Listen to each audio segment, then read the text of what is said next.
Video like जरूर कर लीजिए और ऐसे वीडियो लगातार फ्री में पाने के लिए चैनल को तुरंत सब्सक्राइब कर लीजिए और बेल आइकन को जरूर टैप कर लीजिए ताकि आगे भी सारे वीडियो आपको मिलते रहे। यूट्यूब में फॉलो करते हैं तो प्लीज ये वाला फ्री टेलीग्राम चैनल जरूर ज्वाइन कर लीजिएगा। सारे नोटिफिकेशन सारे अपडेट यहीं पे आते हैं, ध्यान रखिए। आज की इस क्लास में हम लोग यूपी पीसीएस 2023 में आए हुए सीसेट प्रश्नों को हल करेंगे। यहाँ पर पहला प्रश्न आपके सामने दिया है। प्रश्न क्या पूछा जा रहा है इसमें, निम्नलिखित में से सही विराम चिन्ह से युक्त वाक्य का चुनाव कीजिए। 4 ऑप्शन दिए हैं, ए बी सी डी। इसमें आपको देखना है कि किस विकल्प में सही विराम चिन्ह का प्रयोग किया गया। देखिए, सुनो सुनो वह गा रही, यहाँ पर 2 बार कॉमा का प्रयोग किया गया तो ये गलत हो जाएगा। आगे है राम लक्ष्मण और शत्रुघ्न पधारे हैं। देखिए, राम लक्ष्मण यहाँ पे विस्मयादि बोधक विराम का प्रयोग हुआ है तो ये गलत हो जाएगा। आगे राम नरेश गोबर गणेश है, ये एकदम सही है ना। आगे जब देखिए ये सही हो गया तो आगे चेक करने की जरूरत नहीं है। आप चेक कर सकते हैं क्या आप हरिद्वार से आ रहे हैं, तो यहाँ पे क्वेश्चन मार्क होना चाहिए था, प्रश्नवाचक चिन्ह, लेकिन यहाँ पे प्रश्नवाचक चिन्ह नहीं है तो ये भी बिल्कुल गलत है। इसका सही आंसर होगा ऑप्शन नंबर सी। दूसरा प्रश्न है, जिलाधिकारी ने सबको उपस्थित रहने का निर्देश दिया है में कौन सा वाच्य। देखिए, वाच्य 2 प्रकार का होता है। अगर वाच्य की बात किया जाए ये 2 प्रकार का होता है, एक कर्तृवाच्य और दूसरा कर्मवाच्य। जो कर्तृवाच्य होता है इसमें कर्ता प्रधान होता है और जो कर्मवाच्य होता है उसमें कर्म प्रधान होता है। जिलाधिकारी ये कर्ता के स्थान पर प्रयोग किया गया, मतलब ये इसमें कर्ता प्रधान है तो इसमें कर्तृवाच्य होगा, ऑप्शन नंबर बी। तीसरा प्रश्न है, निम्नलिखित वाक्यों में से वह वाक्य चुनिए जिसमें सार्वनामिक विशेषण का प्रयोग किया गया। देखिए, सार्वनामिक विशेषण क्या है इसके बारे में अगर मैं आपको बताऊं तो सार्वनामिक विशेषण एक ऐसा विशेषण होता है जिसमें सर्वनाम किसी संज्ञा से पहले आता है और उसकी विशेषता बताता है। देखिए, कोई भी सर्वनाम रहेगा वो संज्ञा से पहले आएगा और उसकी विशेषता बताएगा। देखिए, यहाँ पे सर्वनाम है लेकिन इसके बाद में संज्ञा नहीं, मतलब सार्वनामिक विशेषण ऐसे रहेगा, पहले ये संज्ञा है, संज्ञा से पहले कोई सर्वनाम रहेगा और ये सर्वनाम क्या करेगा, इस संज्ञा की विशेषता बताएगा। ठीक, तो देखिए यहाँ पे सर्वनाम है लेकिन संज्ञा नहीं है तो ये गलत हो गया है ना। वहाँ सैकड़ों लोग, देखिए ये आपका क्या है, देखिए यहाँ एक तरीके से मतलब वहाँ है ना, ये आप सर्वनाम इसको मान सकते हैं। ठीक है, मतलब एक जगह के बारे में बता रहा है, लेकिन यहाँ पे ये भी नहीं है। ठीक है, यहाँ पे क्योंकि ये सैकड़ों वर्ड जो है ये खुद ही मतलब क्या है, एक तरीके से नंबर के बारे में बता रहा है। देखिए 5 लीटर, यहाँ पे नंबर आ गया, ये नहीं हो पाएगा है ना। कोई आदमी आ रहा है, देखिए कोई यहाँ पे सर्वनाम है, आदमी क्या है, संज्ञा है। अब ये जो सर्वनाम है इस आदमी की विशेषता बता रहे हैं तो ऑप्शन नंबर डी इसका बिल्कुल सही होगा। अगले प्रश्न पर आते हैं, अत्यधिक में कौन सी संधि है। देखिए, अत्यधिक में कौन सी संधि, अगर इसकी बात की जाए तो अत्यधिक का अगर संधि विच्छेद करेंगे तो आपको मिलेगा अति प्लस अधिक। यहाँ पर सही ऑप्शन होगा बिल्कुल यड़ संधि। अब मैंने संधि आपको पूरा पढ़ा रखा है। संधि में देखिए, जब कभी भी संधि विच्छेद किया जाता है बीच में आ, बड़ी ई या बड़ा ऊ ये मात्रा मिलता है तो वहाँ पे दीर्घ स्वर संधि होता है, ए या फिर ओ। अगर ऐसा मात्रा मिलता है तो वहाँ पे आपका गुण संधि होता है। अगर ए या फिर ओ ये मात्रा मिलता है तो वहाँ पे वृद्धि संधि होता है। और इसके बाद ये देखिए आधा अक्षर रहता है। ठीक है, यहाँ पे से त्य है तो यहाँ पे आपका हमेशा यड़ संधि रहता है। ऑप्शन आपका सी सही होगा। अगला प्रश्न है, जिन शब्दों से काम का करना या होना पाया जाता है उसे क्या कहते हैं। देखिए, कार्य का होना पाया जाता है उसे क्रिया कहते हैं, ऑप्शन नंबर सी। अगला प्रश्न है, अनेकार्थी शब्द प्रभाव का इसमें से एक अर्थ नहीं है, वह है। देखिए, प्रभाव की बात करेंगे तो प्रभाव का क्या अर्थ नहीं हो सकता, ये प्रश्न पूछा जा रहा है। देखिए, प्रभाव है आपके पास, मतलब आपके पास सामर्थ्य, ये अर्थ होगा। ठीक, प्रभाव मतलब आपकी महिमा है, आपका प्रभाव है, ये भी सही है। ठीक है, विग्रह, विग्रह का प्रभाव से कोई लेना देना नहीं है, बाकी प्रभाव है मतलब दबाव भी है तो इसका सही ऑप्शन होगा ऑप्शन नंबर सी। प्रभाव का विग्रह से कोई मतलब नहीं होता। चलिए आते हैं अगले प्रश्न पर। अगला प्रश्न आपके सामने ये है, प्रश्न संख्या 7। इनमें से विलोम शब्दों का सही युग्म है। देखिए, आकुंचन, आकुंचन का मतलब होता है सिकुड़ना, प्रसारण का मतलब होता है फैलना, तो ये विलोम युग्म एकदम सही है। ठीक, आगे चेक करते हैं और भी देख लेते हैं। देखिए, अल्पज्ञ अवज्ञ, अल्पज्ञ और अवज्ञ नहीं होता, ये गलत हो जाएगा। ठीक, सन्मुख उन्मुख, देखिए ये सन्मुख, ये जो सम्मुख रहता है सम्मुख का उन्मुख होता है तो ये भी गलत हो जाएगा। आगे जंगम स्थावर, तो देखिए जंगम जो होता है ना, ये स्थावर शब्द देख के याद है, जंगम और स्थावर बना होता है तो स्थावर का चंचल नहीं होगा, स्थावर का जंगम होगा, ये भी गलत हो जाएगा। आते हैं अगले प्रश्न पर। 8वां, निम्न शब्द में से एक शब्द युग्म सरस्वती का पर्यायवाची नहीं है, वो कौन सा है। देखिए, हेम, अब यहाँ पर शुरू से ही पता चल गया, हेम जो होता है, हेम मतलब सोना होता है ना, तो यहाँ पे सरस्वती का पर्यायवाची नहीं रहेगा। तो बाकी आगे के ऑप्शन आप चेक ही नहीं करिए फिर भी चल जाएगा, बाकी आप चेक करना चाहते तो देख लीजिए। गिरा, बीड़ा पाड़ी, बीड़ा पाड़ी मतलब जिसने हाथ में बीड़ा धारण किया। शारदा, वागीसा, ये भी सरस्वती का पर्यायवाची। भारती और वाड़ी, ये भी सरस्वती का पर्यायवाची है। प्रश्न संख्या 9, निम्नलिखित में से कौन सी लोकोक्ति लाक्षणिक अर्थ सहित सही, मतलब कौन सी लोकोक्ति ऐसी है जो सही है। देखिए, जो बोले जे बोले सो घी को जाए, महाकृपण नहीं है ना, सब टके का खेल है, मतलब पैसा ही सब कुछ करवाता है, ये बिल्कुल सही ऑप्शन है, ऑप्शन नंबर बी। अगला प्रश्न देखिए, प्रश्न संख्या 10 पर आते हैं। प्रश्न संख्या 10 यहाँ पर क्या बोल रहे हैं, इनमें से कौन सा तद्भव शब्द है, मतलब कौन सा शब्द तद्भव। देखिए तद्भव और तत्सम, अगर इसके बारे में बात करें, जो तद्भव होता है, तद्भव कोई भी शब्द जो संस्कृत से उत्पन्न हुआ और उसका स्वरूप बदलते बदलते हिंदी में आया उसको तद्भव कहते हैं, और अगर संस्कृत से डायरेक्ट हिंदी में आ गया तो उसको तत्सम कहते हैं। तो यहाँ पे आक जो है, आक तद्भव शब्द है, बाकी ये सब अंधकार, आषाढ़, अश्रु, ये सब तत्सम शब्द है। अधोलिखित में शुद्ध वर्तनी वाला शब्द है। देखिए शुद्ध वर्तनी कौन सा है, देखिए बारात, बारात नहीं होता है, बारात होता है, ठीक है। कालिदास, कालिदास में छोटे की मात्रा रहेगी, ठीक। बाजार, बाजार इसका बिल्कुल सही। बाकी यहाँ पे बाजार में ना देखिए ये जो यहाँ पे नुक्ता लगा है ना, ये नहीं रहेगा, ठीक। तो इसका बिल्कुल सही ऑप्शन है बाजार, है ना। अब यहाँ पर एक पैसेज दिया है, तो पैसेज को पढ़ते हैं। देखिए पैसेज में क्या पूछा जा रहा है, पैसेज को देखते हैं। निर्देश मतलब 12 से 16 तक ये जो क्वेश्चन है ये पैसेज पर आधारित है। पैसेज क्या है, हम एक राष्ट्र, अच्छा यहाँ पे हर है, ठीक है, हर एक राष्ट्र अपनी संस्कृति के बल पर ही प्रगति करता है, मतलब जो भी राष्ट्र संस्कृति के बल पर प्रगति करेगा। सांस्कृतिक धरोहर के माध्यम से ही वह अपना जीवन सुखी, उपयोगी, शांत और आनंदमय बना सकता है। सभ्यता और संस्कृति में घनिष्ठ संबंध होते हुए भी अंतर है। जीवन को श्रेष्ठ तथा उन्नत बनाने की साधनाओं का नाम संस्कृति है, ठीक है, इस लाइन को याद रखिएगा, है ना। और उन साधनाओं से प्राप्त जीवन प्रणाली का नाम सभ्यता है। किसी भी राष्ट्र की भौगोलिक परिस्थितियों का भी उनकी संस्कृति पर प्रभाव पड़ता है। इस पूरे पैसेज में संस्कृति की बात की गई है। तो क्वेश्चन क्या, देखिए गद्यांश का सही शीर्षक क्या हो सकता है, देखिए राष्ट्र के विकास में संस्कृति का योगदान, ठीक है, ये बिल्कुल सही हो सकता है, ठीक है। आगे दिया जा रहा है राष्ट्र के विकास में सभ्यता, तो सभ्यता का कोई मतलब यहाँ पे विशेष बात नहीं किया गया। प्रकृति का योगदान, इसकी भी बात नहीं की गई, और राष्ट्र के विकास में परिस्थिति, इसकी भी बात नहीं की गई। तो इसका सही शीर्षक हो सकता है राष्ट्र के विकास में संस्कृति का योगदान। अगला देखिए, अगले प्रश्न पर क्या है, राष्ट्र किसके बल पर प्रगति करते हैं, मतलब राष्ट्र किसके बल पर प्रगति करता है। तो अभी अभी आपने देखा संस्कृति के बल पे, तो यहाँ पे ऑप्शन डी इसका बिल्कुल सही हो जाएगा। चलिए आते हैं नेक्स्ट अगले प्रश्न पर। देखिए अगला प्रश्न क्या है, प्रश्न संख्या 14, गद्यांश में किस शब्द का प्रयोग नहीं है। संस्कृति का प्रयोग किया गया था, प्रकृति का प्रयोग किया गया था, संस्कृति का प्रयोग किया गया था, सभ्यता का प्रयोग किया गया था, परिस्थिति का प्रयोग किया गया था। अब प्रकृति का प्रयोग विशेष तौर पे कहीं नहीं किया गया था, है ना। तो ये 3 शब्द आपको देखने के लिए मिला था, संस्कृति, सभ्यता, परिस्थिति, और प्रकृति नहीं मिला। प्रत्येक राष्ट्र की संस्कृति वहाँ की भौगोलिक परिस्थितियों पर निर्भर करती है, आपने पढ़ा था पीछे पैसेज में, ऑप्शन नंबर ए सही हो जाएगा। सभ्यता और संस्कृति में देखिए, अब यहाँ पे आपने पीछे क्या देखा था, घनिष्ठ संबंध होते हुए भी अंतर होता है। केवल घनिष्ठ संबंध नहीं होगा, है ना, केवल अंतर है ये भी नहीं होगा, कोई संबंध नहीं, ये भी गलत हो जाएगा, घनिष्ठ संबंध होते हुए भी अंतर है, ऑप्शन नंबर डी। द्विरुक्ति संबंधी अशुद्ध शब्द नहीं है। देखिए यहाँ पे बोला जा रहा है ना कि जो द्विरुक्ति संबंधी अशुद्ध शब्द है वो नहीं है, मतलब कौन सा शब्द शुद्ध होगा। तो बात करें द्विरुक्ति का, तो द्विरुक्ति वे शब्द होते हैं जिनका मतलब उच्चारण भले ही अलग अलग रहे लेकिन अर्थ एक जैसे है। देखिए अच्छी संगति, है ना, आपकी भवदिया, गजराज, देखिए गजराज मतलब भी हाथी होता है और हाथी मतलब भी हाथी होता है, तो इसका ऑप्शन सी हो सकता है, ठीक। तो यहाँ पे द्विरुक्ति शब्द का देखिए यहाँ पे पूछा अशुद्ध शब्द नहीं, मतलब शुद्ध चाहिए, तो यहाँ पे ऑप्शन सी हो जाएगा। नेक्स्ट अगला प्रश्न है, लोधांती इनमें से किस बोली की उपभाषा के अंतर्गत आता है। तो लोधांती बुंदेली की उपभाषा है, ऑप्शन नंबर ए, 18 का ऑप्शन नंबर ए। चलिए आते हैं अगले प्रश्न पर। अब यहाँ पे क्वेश्चन है, अवधि किस अपभ्रंश से विकसित हुई है। तो देखिए हिंदी के विकास में ये मैंने आपको पूरा पढ़ा रखा है। जो अवधि है ये अवधि, बघेली, छत्तीसगढ़ी, है ना, ये सब अर्धमागधी अपभ्रंश से विकसित हुए, ठीक। अब अगला है निम्नलिखित में से शुद्ध वाक्य। देखिए श्री कृष्ण के अनेकों नाम है, तो अनेकों ये प्लूरल नहीं बनेगा, गलत हो जाएगा, है ना। श्री कृष्ण के अनेक नाम है, ये सही हो सकता है। देखिए छात्रों ने प्रधानमंत्री को अभिनंदन पत्र प्रदान किया, तो अपने से बड़ों को प्रदान नहीं किया जाता, ये गलत हो जाएगा। साहित्य और जीवन का घोर संबंध है, ठीक है, तो यहाँ पे ये भी सेंटेंस में अशुद्धि दिख रही, तो बिल्कुल सही ऑप्शन होगा, ऑप्शन नंबर बी। निम्नलिखित में से किस एक वाक्य में कि एक शब्द में व्यंजन वर्ण की अशुद्धि, मतलब इसमें कौन सा ऐसा वाक्य जहाँ पे व्यंजन में गलती। तो देखिए जमींदार के पास 2 सिपाही थे, यहाँ पे व्यंजन में कोई गलती नहीं दिख रहा है ना। उसे धोखा देकर लूट लिया गया। देखिए जो धोखा वर्ड है ना, धोखा नहीं होता है, इसको लिखा जाता है धोखा, है ना। तो यहाँ पे व्यंजन की अगर आप त्रुटि देखेंगे तो यहाँ पे क की जगह ख होना चाहिए, तो यही ऑप्शन बिल्कुल सही होगा, ऑप्शन नंबर बी। अगला प्रश्न, निम्नलिखित में से कौन सा शब्द तत्सम नहीं है। इस प्रश्न का उत्तर आपको कमेंट करना है, क्योंकि तत्सम और तद्भव क्या होता है मैंने शुरू में आप एक्सप्लेन कर दिया। तो क्वेश्चन नंबर 22 का आंसर जो भी बनेगा आप कमेंट कीजिएगा। चलिए आते हैं अगले प्रश्न पर, प्रश्न संख्या 23।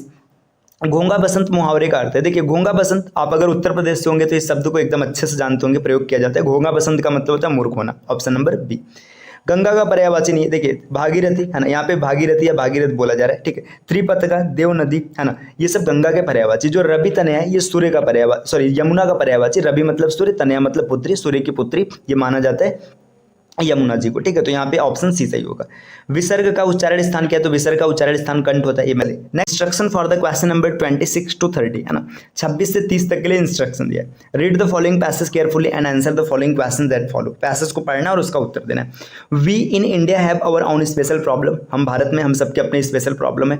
नो वन कैन डिनाई, कोई मना नहीं कर सकता। That some of them are of a serious nature and must be attacked with vigour and determination, मतलब सबके पास यहाँ पे बोला जा रहा है कि सबकी अपनी अपनी सीरियस समस्याएं और उनमें कुछ डिटर्मिनेशन की बात की जा रही है। देखिए, our national objective have been defined clearly, मतलब जो हमारा नेशनल ऑब्जेक्टिव इसको क्लियरली डिफाइन किया गया है। वी एम्स, हम मतलब ऐसा उम्मीद रखते हैं या फिर ऐसी कोशिश करते हैं at providing every citizen with the basic necessities and complete freedom to lead a life of his or her on choice, कि मतलब जितने भी नागरिक हैं उनको उनकी स्वतंत्रता के आधार पर उनका जीवन प्रदान किया जाए। We aim to create a democratic society, हम ऐसी मतलब उम्मीद रखते हैं या फिर ऐसा कोशिश करते हैं कि एक डेमोक्रेटिक सोसाइटी को बनाया जाए। Strong and free of free in which every citizen, मतलब मजबूत और उसमें हर नागरिक स्वतंत्र रहे। आगे, irrespective of his religious beliefs will occupy an equal and honoured place, मतलब उसे देखिए जो भी उसका रिलीजियस बिलीफ है ना, उसको इक्वल और ऑनर्ड प्लेस मिले, व्यक्ति को मिले, है ना। And we given full and equal opportunities for growth and service, और सबको मतलब क्या हो ग्रोथ के लिए इक्वल अपॉर्चुनिटी मिले। We aim at ending untouchability, मतलब ये एम करते हैं कि जो अनटचेबिलिटी छुआछूत है वो समाप्त हो जाए। एंड डूइंग अवे विथ, और दूर किया जाए। डूइंग अवे विथ एक फ्रेज होता है जिसका अर्थ होता है दूर करना, एबॉलिश करना, समाप्त करना। The present inequality of status and wealth, है ना, मतलब ये बोला जा रहा है कि जो डूइंग अवे विथ है ना, मतलब दूर कर दिया जाए जो प्रेजेंट स्टेटस है, असमानता और इसके बाद धन दौलत का। We are opposed to the concentration of wealth in few hands, मतलब हम इस चीज़ का विरोध करते हैं कि कुछ विशेष हाथों में धन संपदा हो, मतलब पावर कुछ विशेष हाथों में। देखिए, in this passage could most probably be a part of, मतलब ये पूरा का पूरा पैसेज किसका पार्ट हो सकता है। तो ये पैसेज पढ़ के आपको पता चल रहा है कि यहाँ पे भाषण जैसी कुछ भावना निकल के आ रही है ना, स्पीच दिया जा रहा है। तो इंडियन कॉन्स्टिट्यूशन में इसका जिक्र नहीं है ना, बुक नहीं हो सकता है ना, पर्सनल लेटर भी नहीं हो सकता, तो यहाँ पे स्पीच हो जाएगा, है ना, स्पीच की सेंस आ रहा है। According to the author of our national objective is to, मतलब जो ऑथर है, ऑथर के हिसाब से हमारा नेशनल ऑब्जेक्टिव क्या है। तो आपने पैसेज पढ़ा, पैसेज में हर जगह जिक्र किया जा रहा था कि भारत के प्रत्येक व्यक्ति को स्वतंत्रता मिले, उनके अधिकार मिले। तो देखिए, क्रिएट अनइक्वल अपॉर्चुनिटी, अनइक्वल मतलब ऐसा नहीं होगा, है ना। Promote individual freedom and prosperity, मतलब एक व्यक्ति के मतलब फ्रीडम को और प्रॉस्पेरिटी को आगे बढ़ाया जाए, ये भी नहीं है ना। देखिए, end economic prosperity in the country, है ना। अब यहाँ पे देखिए, ऐसा नहीं कि कंट्री में पूरी तरीके से इकोनॉमिक प्रॉस्पेरिटी को खत्म कर दिया जाए। फेवर द कॉन्सेंट्रेशन, देखिए यहाँ पे जो है ना, मतलब इंडिविजुअल, इसका सेंस ये आएगा ना कि मतलब स्वतः एक एक व्यक्ति को क्या हो, मतलब फ्रीडम मिले और प्रॉस्पेरिटी मिले। तो यहाँ पे ये हो जाएगा ऑप्शन नंबर बी, बिल्कुल सही। देखिए, अनइक्वल अपॉर्चुनिटी तो बनेगा नहीं, है ना। प्रमोट इंडिविजुअल, मतलब एक एक व्यक्ति को फ्रीडम और प्रॉस्पेरिटी मिले, ये बिल्कुल सही हो जाएगा। इंड इकोनॉमिक प्रॉस्पेरिटी ये तो करेंगे नहीं, है ना। फेवर द कॉन्सेंट्रेशन ऑफ, तो ये भी गलत हो जाएगा, ऑप्शन नंबर बी इसका बिल्कुल सही होगा। चलिए आते हैं नेक्स्ट अगले प्रश्न पर। आते हैं प्रश्न नंबर 29 पे। क्वेश्चन नंबर 29 क्या है, देखिए, the underline word in the passage vigour mean, है ना। ये जो विगर मीन है इसका मतलब क्या होगा, तो इसका मतलब जो होता है फोर्स होता है, ऑप्शन नंबर बी। अब आगे, what is the synonym of the phrasal verb doing away with. Doing away with passage पढ़ते समय मैंने इसको टिक किया था, है ना, इसका मतलब होता है एबॉलिश करना, ऑप्शन नंबर ए हो जाएगा। आगे है, change the voice and select the correct passive voice from the given option, मतलब इसका वॉइस बदलना है ना, और इसको क्या करना है, मतलब सही से देखना है कि इसमें कौन सा ऑप्शन बिल्कुल सही होगा। समवन गिव हर बुलडॉग, मतलब किसी ने उसे बुलडॉग दिया। देखिए, यहाँ पे क्या हो जाएगा, देखिए ये गिव है, गिव मतलब पास्ट इंडेफिनिट की भावना आप यहाँ पे आ रही है, मतलब ये पास्ट इंडेफिनिट है। तो पास्ट इंडेफिनिट में जब पैसिव में कन्वर्ट किया जाता है तो वो क्या होता है, वाज मिलता है वहाँ पे हेल्पिंग वर्ब। तो पहला ऑप्शन देखो यहाँ पे हो सकता है, अभी आगे देखा जाएगा, है ना। यहाँ पे देखिए दूसरा भी हो सकता है। देखिए बाकी ये तीसरा और चौथा ये तो यहाँ से कैंसिल हो गया। क्यों कैंसिल हो गया, क्योंकि यहाँ पे आपको वाज नहीं दिख रहा है, ठीक। She was given a bulldog, ठीक है, ये भी अभी होल्ड करते हैं। आगे, a bulldog was given to her, तो देखिए सी वाज गिवन, यहाँ पे अब इसका मतलब वो नहीं है, ठीक है। A bulldog was given to her, ये इसका बिल्कुल सही ऑप्शन होगा, आंसर ऑप्शन नंबर बी।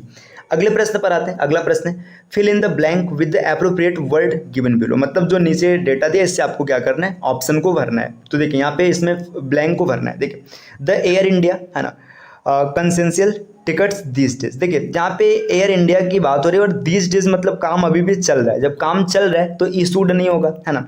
इसके बाद इशूसेस भी नहीं होगा, है ना, ये भी नहीं होगा। तो इज इशूइंग मतलब एयर इंडिया इस समय इशू कर रहा है कंसेशनल टिकट दीज डेज, मतलब इन दिनों। ऑप्शन नंबर ए इसका बिल्कुल सही होगा। चलिए आते हैं अगले अगले प्रश्न पर। अगला प्रश्न यहाँ पर क्या दिया है, क्वेश्चन नंबर 33, है ना। क्वेश्चन 33 है transform the following simple sentence into complex sentence, है ना। मतलब इस सिंपल सेंटेंस को कॉम्प्लेक्स सेंटेंस में बदलना है। ही एडमिटेड हिज मिस्टेक, ठीक है। ही मतलब उसने एडमिटेड मतलब स्वीकार कर लिया, हिज मिस्टेक, ठीक है। तो इसका जो कॉम्प्लेक्स रूप होगा ये ऐसा होगा कि उसने मान लिया कि उसने गलती किया था। देखिए he admitted that he was mistaken ऐसा नहीं होगा, ठीक है। आगे देखिए he admitted to making a mistake, ये भी नहीं होगा। आगे he admitted that he was making a mistake, ये भी गलत हो जाएगा। तो यहाँ पे ऑप्शन नंबर डी बिल्कुल सही हो जाएगा। ही admitted that he had made a mistake, मतलब उसने स्वीकार कर लिया कि उसने एक गलती किया था। आगे select the correct indirect speech. अब आपको इनडायरेक्ट चूज करना है। I said to him let's go out for a walk. ये इसका इनडायरेक्ट क्या होगा आपको कमेंट करना है। चलिए आते हैं अगले स्लाइड पर। अगला स्लाइड यहाँ पे मतलब ये जो अगला क्वेश्चन है, देखिए क्वेश्चन क्या दिया है, रुकिए ये क्या हो रहा है।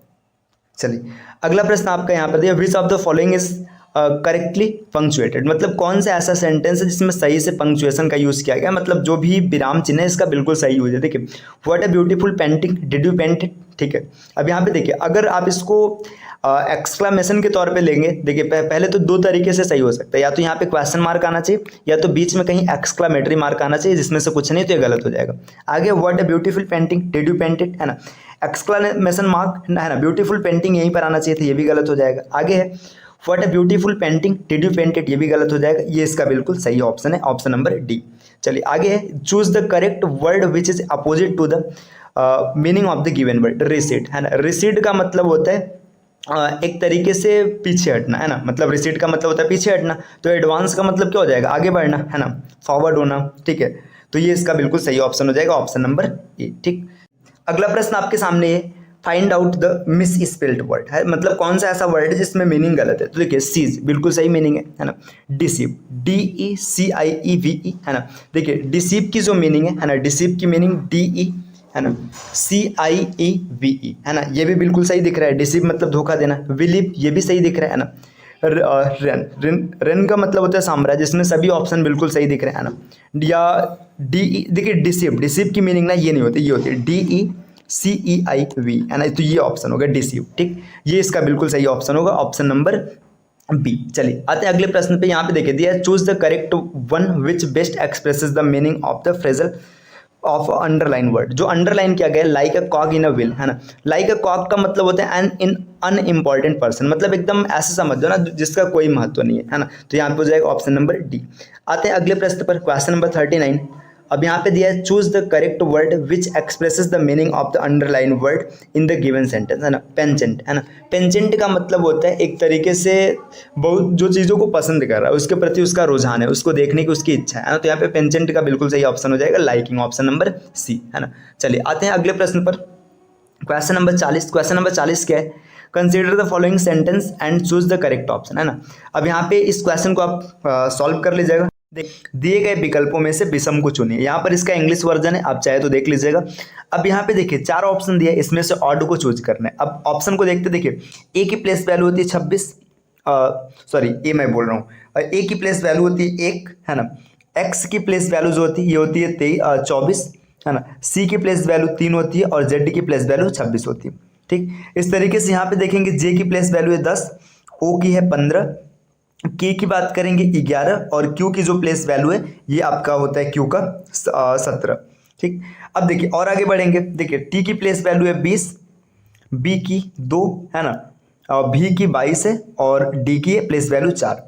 इसी तरीके से एफ का प्लेस वैल्यू है 6, आर का है 18, एच का है 8 और टी का है 20। अब देखिए चारों ऑप्शन को अगर ध्यान से देखेंगे, देखिए एक में 2 जुड़ा 3 आ गया, है ना, 24 में 2 जुड़ा 26 आ गया। 10 में 1 जुड़ा है और यहाँ पर फिर से 2 जुड़ा है। वापस से देखिए 2 जुड़ा है, 1 जुड़ा है और फिर यहाँ पे 2 और 1 ऐड है। तो यहाँ पे आप देखेंगे ना तो हर जगह सभी में 2-2 ऐड हो रहा है, लेकिन यहाँ पे 1 ऐड हुआ है। तो ऑप्शन नंबर बी इसका बिल्कुल सही हो जाएगा। यहाँ पे इसका बिल्कुल सही आंसर ऑप्शन नंबर बी। चलिए अगले प्रश्न पर आते हैं। अगला प्रश्न है अंधा और अंधा नहीं एक उदाहरण है। अगर अंधा और अंधा नहीं अगर इसकी बात करेंगे तो ये एक यहाँ पे संख्यात्मक समंग का उदाहरण है, मतलब क्वांटिटेटिव डेटा है। तो ये इस 42 का आंसर हो जाएगा ऑप्शन नंबर बी। 43 देखिए आयत चित्र निम्न में से किसके निर्धारण में सहायता करते हैं। जो आयत होता है ना, आयत ये हमेशा बहुलक के निर्धारण में सहायता करता है। तो इसको आप याद रखिएगा, आयत हमेशा बहुलक के निर्धारण में सहायता करते हैं। चलिए आते हैं प्रश्न संख्या 44 पर। 44 क्या है देखिए, 11 प्रेक्षणों को आरोही क्रम में व्यवस्थित किया जाता है तो 10 एवं 9 क्रमशः सम और विषम स्थान पर आते हैं। देखिए 11 प्रेक्षण है, जो 10 है ना, 10 आपका इवन प्लेस पे मिलता है, 10 हमेशा इवन पर आता है और जो 9 है ये ऑड पर आता है। तो इसका मतलब समझिए ये प्रेक्षण कहाँ से शुरू होगा। देखिए 1 2 3 4 5 6 7 8 9, देखिए 9 पर होगा और 10 मतलब 9 जो है ऑड पर होगा और 10 इवन पर होगा। तो इस हिसाब से अगर हम माने ना तो जो 9 होगा 9 हमेशा ऑड पर होगा, है ना, और जो 10 होगा ये इवन पर होगा। इसका अगला नंबर क्या होगा, 11 होगा। अगर आप ऑड प्लेस की बात करेंगे ना, देखिए 1 3 5 7 9 और 11 टोटल 6 ऑड प्लेस हो जाएंगे, है ना, और इवन प्लेस कितने हो जाएंगे, 5 हो जाएंगे और टोटल 11 हो गया। अब नंबर्स की बात करेंगे तो 9 6 का 54, है ना, और 10 बचे 50। 54 और 50 आपका 104 हो जाएगा। 104 टोटल 11 प्रेक्षणों में अगर आप डिवाइड करेंगे तो 11 से भाग करेंगे, 11 9 99, है ना। अभी यहाँ पे 5 बच रहे हैं, दशमलव लग गया, 11 चौका 44, 6 बच रहा है, 11 पच्चे 55। इसका बिल्कुल सही आंसर होगा 9.45 ऑप्शन नंबर सी। चलिए नेक्स्ट अगले प्रश्न पर आते हैं। अगला प्रश्न है यदि किसी शंकु के आधार का क्षेत्रफल 100% बढ़ा दिया जाए तो उसके आयतन में कितने % की वृद्धि होगी। देखिए शंकु की बात करेंगे, शंकु का जो क्षेत्रफल होता है ये 1/3 पाई आर स्क्वायर एच ये होता है ना। अगर पाई आर स्क्वायर को हम क्या करें 100% बढ़ा दें, मतलब जो पाई आर स्क्वायर ये 1 था, 1 से हमने 2 कर दिया। अब हाइट में कोई चेंजिंग नहीं है तो हाइट को 1 का 1 मान लेते हैं। देखिए इसका आयतन यहाँ पर 1 था और यहाँ पर 2 हो गया, आयतन में कितने % की वृद्धि है, 100% की। तो इसका सही ऑप्शन होगा ऑप्शन नंबर डी।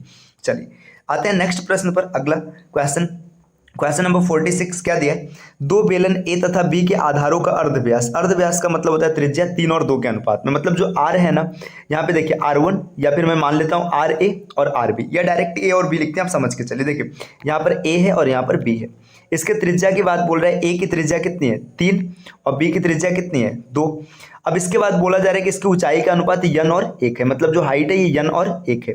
और साथ में आगे ये भी डेटा दिया है कि जो बेलन ए का आयतन है बेलन बी के आयतन का 3 गुना है, मतलब ए 3 होगा तो बी 1 होगा। अब देखिए बेलन का आयतन क्या होता है, पाई आर स्क्वायर ये होता है। अब यहाँ से आर स्क्वायर निकालेंगे तो 3 3 का 9 हो जाएगा और 2 दूना 4 हो जाएगा। अब देखिए यहाँ पे 4 1 का 4, मतलब 4 की जगह पर 1 दे रखा है ना, मतलब अगर इसमें 4 से मल्टीप्लाई करेंगे तो 4 हो जाएगा और ये 4 3 12 हो जाएगा। ठीक, तो 4 1 का 4 ये सही है, सेटिस्फाइड कर रहे हैं। यहाँ पे 9n बराबर 12, 9n बराबर 12 तो n बराबर 12/9 और 12/9 का मतलब है 4/3, ऑप्शन नंबर 20 का बिल्कुल सही होगा। चलिए अब आते हैं अगले प्रश्न पर। प्रश्न संख्या 47, यदि बेलन की त्रिज्या में 25% की वृद्धि कर दी जाए तो ऊंचाई में को कितना % घटाया जाए जिससे बेलन का आयतन अपरिवर्तित रहे। देखिए यहाँ पे बेलन की त्रिज्या में 25%, बेलन की बात करेंगे तो इसका आयतन होता है पाई आर स्क्वायर एच, है ना। पाई से कोई मतलब नहीं, है ना। अब देखिए आर में 25% की वृद्धि हो रहा है, मतलब जो आर 4 था 4 से 5 कर दिया गया, है ना। अगर इसका स्क्वायर कर देंगे तो 16, 16 से 25 हो गया, है ना। अब पूछा जा रहा है इसके मतलब इसकी हाइट को कितना कम करना होगा। देखिए यहाँ पे हाइट को मैं क्रॉस मल्टीप्लाई कर लेता हूँ। मान लीजिए 25 था, 25 से 16 कर दिया गया, 9 की कमी किया गया, 9/25 कैलकुलेट करेंगे, आंसर आएगा आपका 36%, ऑप्शन नंबर ए। चलिए अगले प्रश्न पर आते हैं। अगला प्रश्न ये कि यदि किसी 3 अंकों वाली प्राकृतिक संख्या के वर्गमूल व घनमूल दोनों ही प्राकृतिक संख्याओं के समुच्चय के सदस्य, देखिए समुच्चय के सदस्य मतलब अब यहाँ पे आप क्या कर सकते हैं, देखिए आपको ना कोई ऐसा नंबर फाइंड आउट करना है जिसका क्यूब और स्क्वायर दोनों भी आपको इस डेटा में मिल जाए। तो 729 है ना, 729 को अगर आप देखेंगे तो यहाँ पे देखिए ये क्या होता है, 9 का क्यूब होता है ना, और 27 का स्क्वायर होता है। तो आप इसको जब ऐड करेंगे ना तो आपको मिल जाएगा 7 2 9 और 9 18, ऑप्शन नंबर सी इसका बिल्कुल सही होगा। चलिए देखते हैं अपने अगले प्रश्न को। अगला प्रश्न क्या है, देखिए अगले प्रश्न की ओर अगर आगे बढ़ेंगे तो क्वेश्चन नंबर 49 इसमें क्या दिया है। क्वेश्चन नंबर 49 ये है, 2 संख्याओं का HCF 25 है और उनके एलसीएम के अन्य गुणनखंड 14 और 15 संख्याओं का योग निकाले। देखिए जब एचसीएफ दिया रहता है, एचसीएफ है ना, एचसीएफ में जो मतलब नंबर का रेशियो होता है उसको अगर गुणा करते हैं तो यहाँ पे आपको डायरेक्ट नंबर मिल जाएगा। यहाँ पे अगर नंबर के रेशियो का मल्टीप्लाई करेंगे तो आपको नंबर मिल जाएगा। तो यहाँ पे देखिए अगर इसमें 14 में 25 का मल्टीप्लाई करेंगे और फिर 15 में 25 का मल्टीप्लाई करेंगे और उनको जोड़ेंगे तो इससे अच्छा है कि आप डायरेक्ट दोनों को जोड़ लीजिए, 29 है ना, और 29 में 25 का मल्टीप्लाई करेंगे तो यहाँ पे आपको मिल जाएगा 725, ऑप्शन नंबर बी इसका बिल्कुल सही होगा। आते हैं अगले प्रश्न पर, प्रश्न संख्या 50 दिया है, दिए गए विकल्पों में से मतलब उस समुच्चय को चुनिए जो इसके समरूप है। तो देखिए यहाँ पे ध्यान दीजिएगा 6 से 36 और 63 बना है ना, मतलब 6 का स्क्वायर किया गया होगा तो 36 मिला होगा और 36 को रिवर्स कर दिया गया। देखिए यहाँ पे 8 का स्क्वायर और इसको रिवर्स कर दिया गया, ये ऑप्शन बिल्कुल सही होगा। आगे चेक कर लीजिए आगे क्या कमी है। देखिए 7 का स्क्वायर तो है लेकिन रिवर्स नहीं किया गया है ना, 94 का स्क्वायर नहीं है और 11 का स्क्वायर नहीं है, तो बिल्कुल सही है ऑप्शन नंबर ए। यहाँ पे अगला प्रश्न दिया है, यदि दो बहुपद के एलसीएम और एचसीएफ इतना दिया गया है तो आपको एक बहुपद भी दिया, अब आपको दूसरा बहुपद पूछ रहा है, फार्मूला आपको पता होगा। चलिए प्रश्न संख्या 51, देखिए 51 नंबर का प्रश्न क्या है, यदि दो बहुपदों के एलसीएम और एचसीएफ क्रमशः x+1 दूसरे ब्रैकेट में दिया x² + 6 x + 8, ये देखिए एलसीएम दे रखा है ना, और यहाँ पे एचसीएफ दिया x+1 और उनमें से एक बहुपद ये है तो आपको दूसरा बहुपद पूछा जा रहा है। देखिए इसमें आप डायरेक्ट फार्मूला अप्लाई कर सकते हैं, LCM into HCF is equal to first into second. तो ये फार्मूला अप्लाई करके आप एक क्वेश्चन कैलकुलेट कर लेना, आराम से बन जाएगा। आते हैं अगले प्रश्न पर, प्रश्न संख्या 52 पे क्या दिया है, देखिए यदि एक विक्रेता को 30 कलम बेचने पर 10 कलम के विक्रय मूल्य का लाभ होता है तो लाभ प्रतिशत बताइए। देखिए उसने 30 बेच, देखिए 10 का प्रॉफिट हुआ है ना, 30 बेचा है, अब यहाँ पे बेचा है। अब कोई भी जब प्रॉफिट या लॉस परसेंट निकाला जाता है हमेशा कॉस्ट प्राइस पे निकाला जाता है, तो यहाँ सीपी निकालने के लिए 10 घटा देंगे तो आपको मिल जाएगा 10/20। 10/20 को कैलकुलेट करेंगे, इसका आंसर आएगा 50%, option number B. Question number 53 देखते हैं। देखिए 53 नंबर का क्वेश्चन क्या है, यदि दो कुत्ते एक 7 मीटर व्यास वाले वृत्ताकार पथ पर विपरीत दिशाओं में इस स्पीड से मतलब यहाँ पे स्पीड दिया है, एक कुत्ते का 2.5 मीटर प्रति सेकंड और दूसरे का 3 मीटर प्रति सेकंड की गति से दौड़ना आरंभ करते हैं तो आपस में अधिकतम दूरी पर होने में उन्हें कितना समय लगेगा। देखिए 7 मीटर व्यास है, ठीक, यहाँ पे चलिए देखिए मान लीजिए ऐसे मैंने एक सर्कल ड्रॉ कर लिया है ना, इसका व्यास है 7 मीटर, ठीक, यहाँ से लेकर यहाँ तक, ठीक, ये 7 मीटर व्यास है ना। अब एक कुत्ता ना मतलब मान लीजिए कुत्ता एक यहाँ पर है और दूसरा कुत्ता यहाँ पर है, ठीक, अब इनको ना मतलब यहाँ पे मान के चले, देखिए ये कहीं से भी शुरू करेंगे अंत में ये यहाँ पर आ जाएंगे क्योंकि अधिकतम दूरी पर होना है। अब अधिकतम दूरी पर होने के लिए जैसे कुत्ते इस रेंज को कवर करेंगे, ये वाला रेंज मैं ऐसे दिखा रहा हूँ, ठीक, इस रेंज में वो कितनी दूरी को कवर करेंगे तो आप अप्लाई करेंगे 2πr।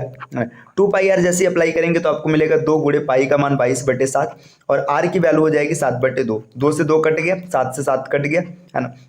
तो यहाँ पे देखिए अब ये 2πr क्या होता है, कंप्लीट होता है। अगर हाफ की बात करेंगे तो यहाँ पे हाफ निकालेंगे, देखिए कंप्लीट अगर 22 मीटर है तो हाफ हो जाएगा 11 मीटर।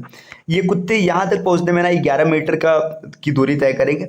अब देखिए इनकी स्पीड कितनी है, यहाँ पे स्पीड है 2.5 मीटर और 3 मीटर है ना, अपोजिट डायरेक्शन में जा रहे हैं तो इन दोनों को ऐड कर देंगे, आपको मिल जाएगा 5.5 मीटर प्रति सेकंड।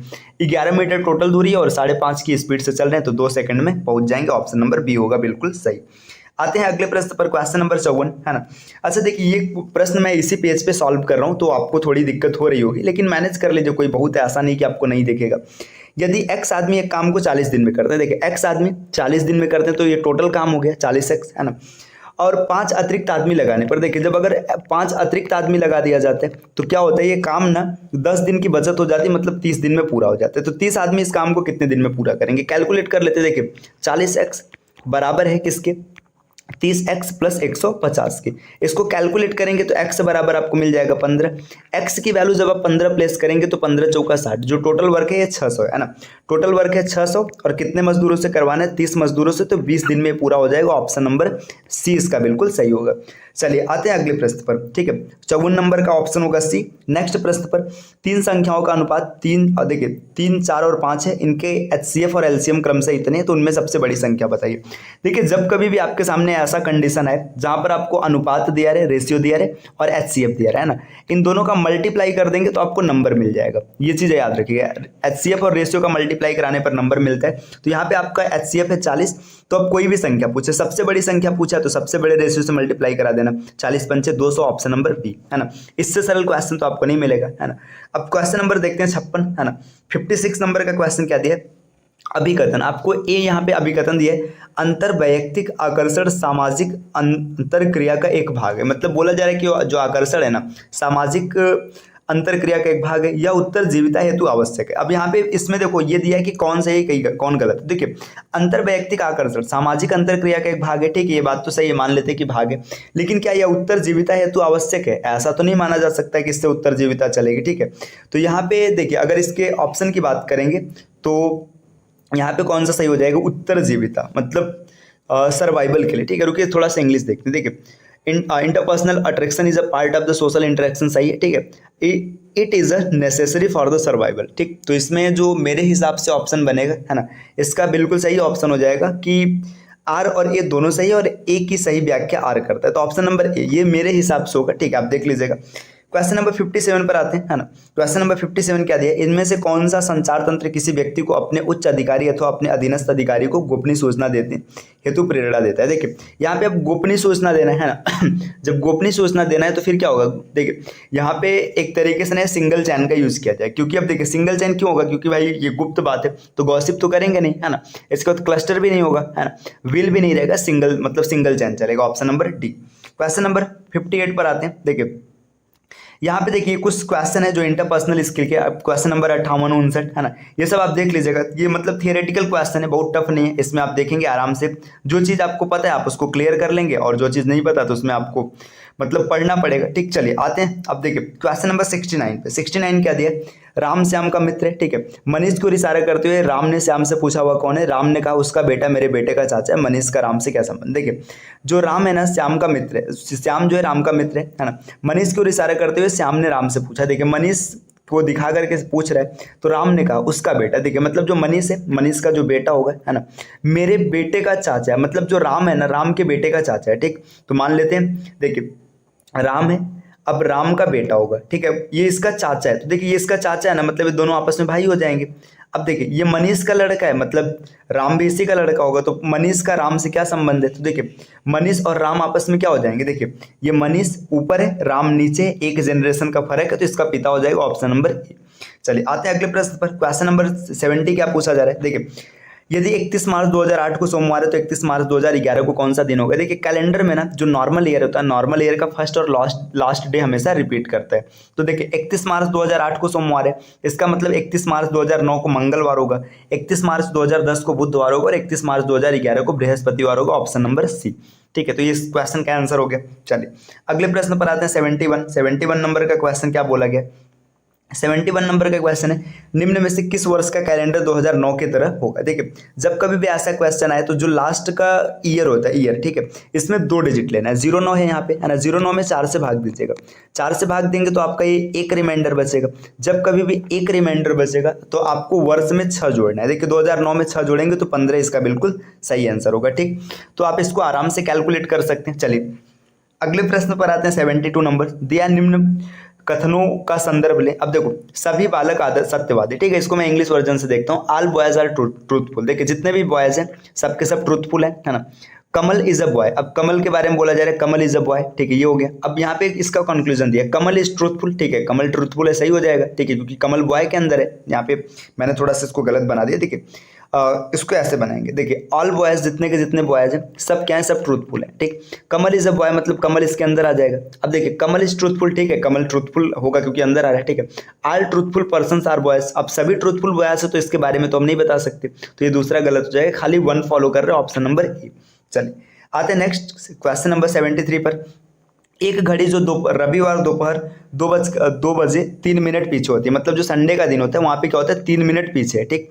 अब इसके बाद क्या होता है, मंगलवार दोपहर 5 मिनट आगे आ जाती है। देखिए 3 पीछे से 5 आगे आ गई, है ना, 3 पीछे से 5 आगे आ गई, तो इसने टोटल कितना डिस्टेंस कवर किया? 3 इधर का और 5 इधर का, मतलब इसने टोटल डिस्टेंस कवर किया 8, है ना, 8 मिनट कवर किया। अब 8 मिनट को कवर करने में इसको समय कितना लगा? देखिए रविवार दोपहर 2 बजे से मंगलवार दोपहर 2 बजे, रविवार से सोमवार 24 घंटा और फिर सोमवार से मंगलवार 24 घंटा, टोटल 48 घंटा। देखिए 8 मिनट को इसने कवर किया 48 घंटे में, तो यहाँ पे 1 मिनट को कवर करने में लगेगा 6 घंटा, तो 3 मिनट को कवर करने में कितना लगेगा? 18 घंटा, है ना। तो 18 घंटे बाद क्या करेगा, वो सही समय दिखाएगा।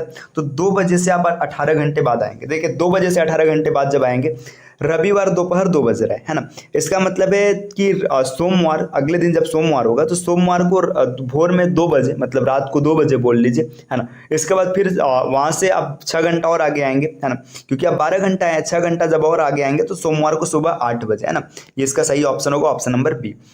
अब अगले प्रश्न पर आते हैं 74। जो संबंध 6 का 16 से वही संबंध 12 का। देखिए 6 का 16 से क्या संबंध है, देखिए 6 दूना 12, 4 16, ठीक है, 12 दूना 24, है ना, 4 28, नई रिलेशन दिख रहे हैं। अब देखिए यहाँ पे क्या हो सकता है, अब थोड़ा सा यहाँ पे विचार करने वाला क्वेश्चन है, ठीक। 6 त्रिक 18, ठीक है, 6 त्रिक 18 में से 2 गया 16, 12 तिया 36 में से 2 गया 34, ऑप्शन नंबर सी इसका बिल्कुल सही होगा।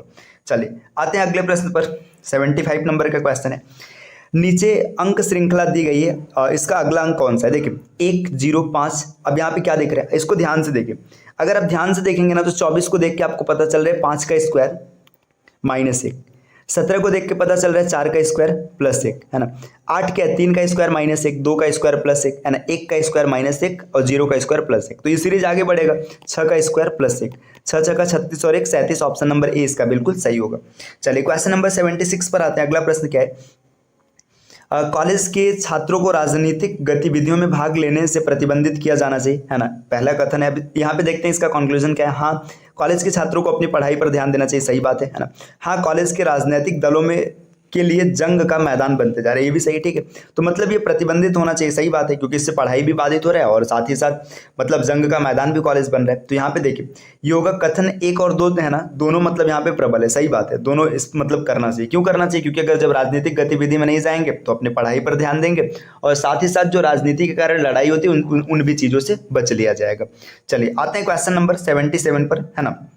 77 क्या है, निम्नलिखित मतलब शब्दों को सर्वाधिक अर्थपूर्ण रूप में व्यक्त कीजिए, मतलब सबसे ज्यादा अर्थपूर्ण बनाना। देखो सबसे पहले सबसे छोटा है साइकिल, है ना, तीसरा, है ना। साइकिल से थोड़ा सा बड़ा कौन सा है, कार है, दूसरा, है ना। अब कार से थोड़ा सा बड़ा कौन है, बस है, चौथा, और सबसे बड़ा है रेल। तो 3 2 4 1, ठीक है, 3 2 4 1 और 20 का बिल्कुल सही हो जाएगा।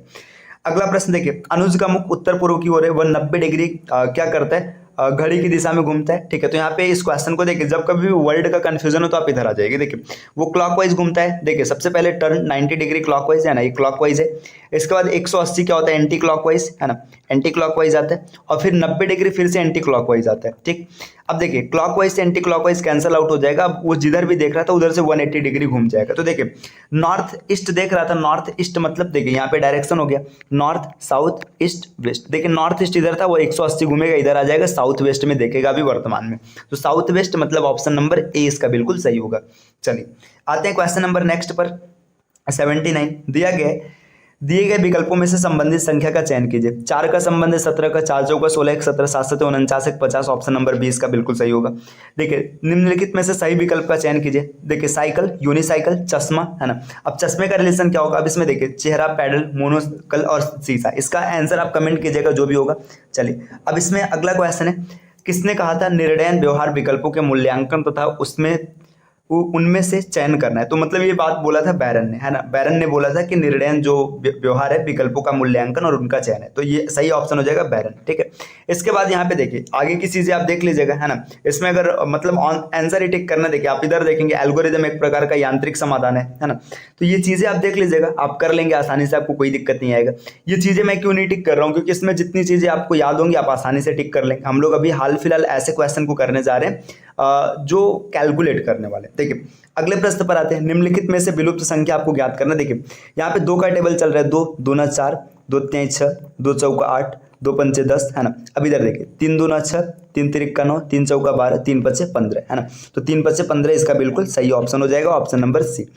एक कक्षा में मतलब देखिए यहाँ पे बोला जा रहा है एक क्लास है जिसमें 31 छात्रों में अनूप और सुनील का स्थान क्रमशः ऊपर से 7वां है और 11वां। देखिए अब यहाँ पे अनूप और सुनील, है ना, ऊपर से 7वें और 11वें पर है। तो कक्षा में नीचे से उनका स्थान क्या होगा। देखिए अनूप की बात करेंगे, अनूप ऊपर से 7वां है ना, टोटल 31 लोग हैं। तो आप समझिए यहाँ पे ऐसे समझिए, ये अनूप ना 7वें पोजीशन पे, मतलब इसके ऊपर 6 लोग होंगे, है ना।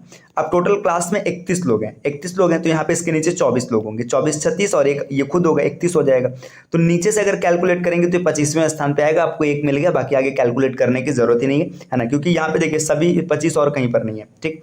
तो ऑप्शन नंबर सी इसका बिल्कुल सही होगा। चलिए आते हैं अगले प्रश्न पर, क्वेश्चन नंबर 93 क्या दिया, क्यू एन ई के आपको विलुप्त नंबर बताना। देखिए क्यू की प्लेस वैल्यू 17, है ना, एन की प्लेस वैल्यू है 14, ई के की प्लेस वैल्यू है 11 है ना, ई की प्लेस वैल्यू है 5। अब आपको दिख गया होगा 3 3 का गैप है, -3 फिर -3 और यहाँ पे 8 आ जाएगा, 8 में से 3 गया 5 है ना। तो 8 किसका स्थान होता है, 8 की बात करेंगे तो 8 होता है एच, ऑप्शन नंबर बी। चलिए 94 नंबर के क्वेश्चन पर आते हैं। 94 में क्या बोला गया, 94 में ये बोला गया अंक समूह जो मतलब अलग से मतलब सबसे अलग है उसको चुनिए। 8 3 24 1 25, 22 3 66 1 67, 18 देखिए यहाँ पे ये अलग हो जाएगा, ठीक। तो ऑप्शन नंबर सी इसका बिल्कुल सही होगा। नेक्स्ट क्वेश्चन नंबर 95 पर आते हैं। 95 क्या दिया गया, ए तथा बी क्रमशः भाई और बहन है, ठीक है। ए और बी भाई भाई बहन है। देखिए यहाँ पे इसको ड्रॉ कर लेते हैं। जो ए है, देखिए ए और बी ये भाई बहन है, ठीक। सी ए का पिता है, जो सी है ये ए का पिता है, ठीक है, यहाँ पे ड्रॉ हो गया। डी ए की बहन है, जो डी है ना ये ए की बहन है। आगे क्या बोला जा रहा है, ई जो है डी की माँ है, ई डी की माँ है, मतलब ई सी की पत्नी हो जाएगी।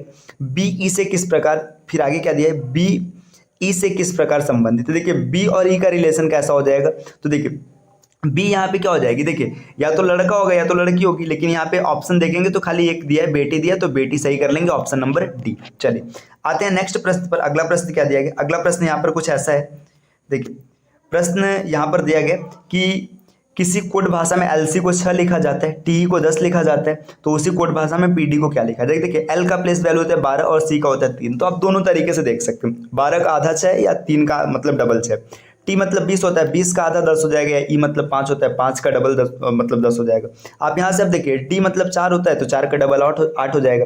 पी मतलब 16 होता है तो आप ऐसे भी निकाल सकते हैं। चलिए नेक्स्ट क्वेश्चन नंबर 97 पर आते हैं। 97 में क्या दिया गया, 140 मीटर लंबी रेलगाड़ी 60 किमी प्रति घंटे की चाल से जा रही, एक बिल्ली उसी दिशा में मतलब जिधर रेलगाड़ी जा रही के समांतर 18 किमी प्रति घंटे की चाल से दौड़ रही है, तो रेलगाड़ी बिल्ली को पार कर लेगी। देखिए यहाँ पे रेलगाड़ी 140 मीटर है ना, बिल्ली में लंबाई नहीं तो लंबाई हो जाएगा 140 है ना।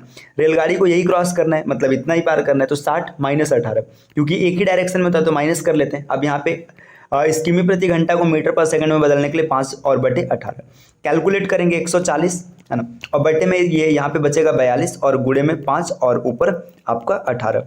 देखिए अब 6 से कटा, 6 3 18, 6 7 42, 7 5 35, यहाँ पे 4 बार में कट जाएगा तो आंसर आ जाएगा 12 सेकंड, ऑप्शन नंबर सी।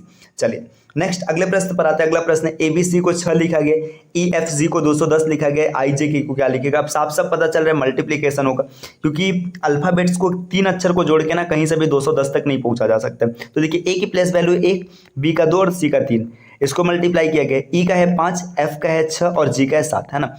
और देखिए 7 छंग 42 पंचे 210, तो आई का हो जाएगा 9, जे का हो जाएगा 10 और के का हो जाएगा 11। देखिए 11 9 99 और 10 से गुणा कराएंगे 990, ऑप्शन नंबर सी बिल्कुल सही होगा।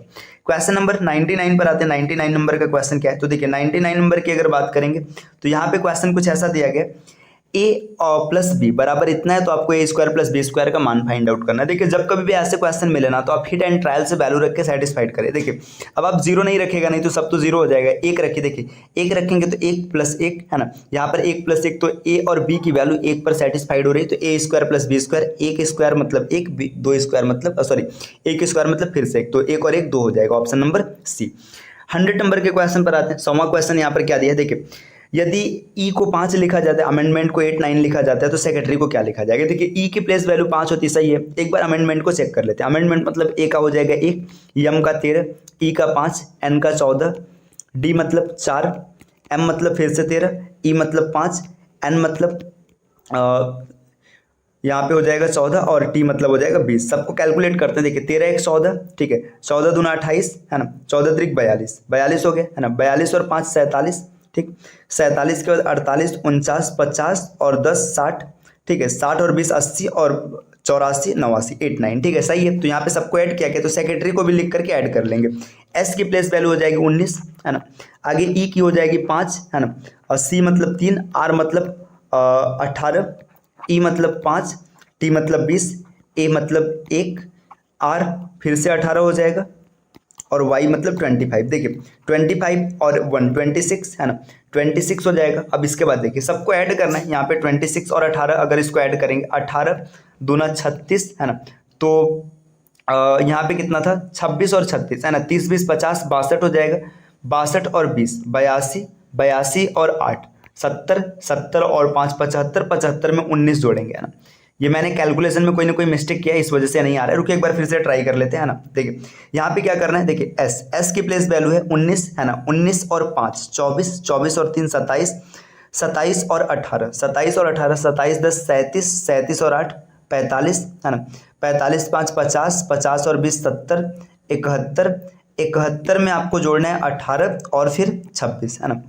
8 से 14 और 1 15, तो यहाँ से क्लियर हो जाएगा। यूनिट डिजिट 5 है, तो ऑप्शन नंबर सी इसका बिल्कुल सही होगा। तो देखिए ये यूपीपीसीएस में आए हुए सी सेट के प्रश्न थे, है ना। मतलब पेपर 2 जो होता है सी सेट का होता है, उसमें हम लोगों ने पूरे पेपर को सॉल्व किया।